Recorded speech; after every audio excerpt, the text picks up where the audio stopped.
নমস্কার সবাইকে, আমি দেবাঞ্জলি, আমার মেয়ে বিহার। আমরা সুদূর রচেস্টার থেকে বৈচিত্র্যের সঙ্গে আছি সেই মোটামুটি প্রথম দিন থেকেই। এই অভাবনীয় উদ্যোগ নিঃসন্দেহে প্রশংসনীয়।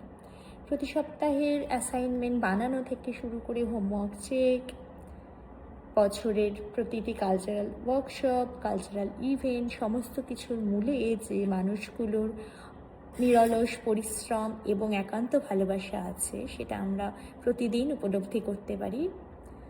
আর তার সাথে আমরা কৃতজ্ঞ এরকম একটি কর্মকাণ্ডের সঙ্গে যুক্ত হতে পারি। আমার মেয়ে কুটু বাড়িতে বাংলায় কথা বলে। বাংলা পড়ানো বা লেখা শেখানোটা আমাদের পক্ষে হয়তো সবসময় সম্ভব হয়ে ওঠে না।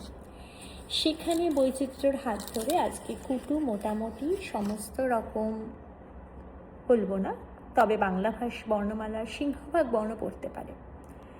তার সাথে পড়তে পারে ছোট ছোট বাচ্চাদের বই।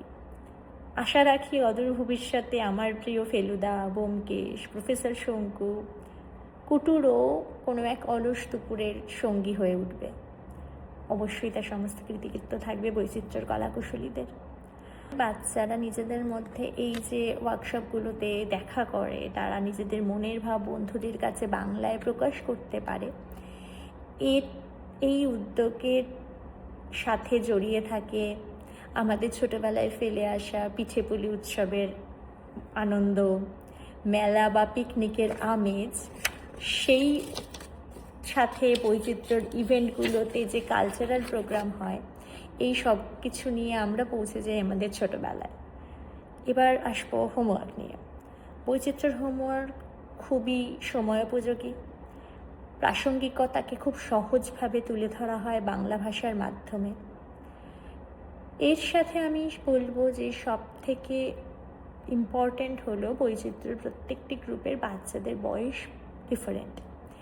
সেইখানে প্রত্যেকটা হোমওয়ার্ক বানানোর মূলে বাচ্চাদের বয়সকে প্রায়োরিটি দিয়ে সেটিকে বয়সোপযোগী করে তোলা, এটা যে কতটা একটি পরিশ্রমিক কাজ, এটার পেছনে যে কতটা মানুষকে এফোর্ট দিতে হয়, সেটা আমি যেহেতু বৈচিত্র্যের সাথে খুব কাছ থেকে যুক্ত বা দেখতে পাচ্ছি মানুষগুলোকে, সেই জন্য আমি পুরো জিনিসটা বুঝতে পারি।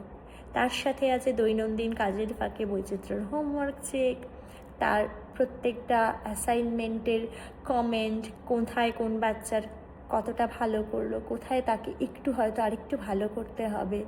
তার সাথে আছে অ্যাপ্রিসিয়েশন, প্যারেন্টসের কাছে সেই কমেন্টগুলোকে পৌঁছে দেওয়া, বছরে এতগুলো সুন্দর ইভেন্টকে পরিচালনা করা, সেই ইভেন্টগুলোকে প্রত্যেকটিতে একটি করে নতুনত্ব আনা। বৈচিত্র্যর কাছে আমাদের প্রাপ্তির কোনো শেষ নেই। আমাদের সন্তানরা বৈচিত্র্যের হাত ধরে এইভাবেই এগিয়ে চলুক, বৈচিত্র্যের ব্যাপ্তি আরও দিকে ছড়িয়ে পড়ুক। আমাদের সন্তানরা বৈচিত্র্যের সাথে চিনতে শিখুক তার মাতৃভাষাকে, বাংলার বর্ণমালাকে। বৈচিত্র্যের হাত ধরে আরও সমৃদ্ধ হোক বাংলা ভাষার বিশাল সাহিত্য ভাণ্ডার নিয়ে। অসংখ্য ধন্যবাদ বৈচিত্র্যকে।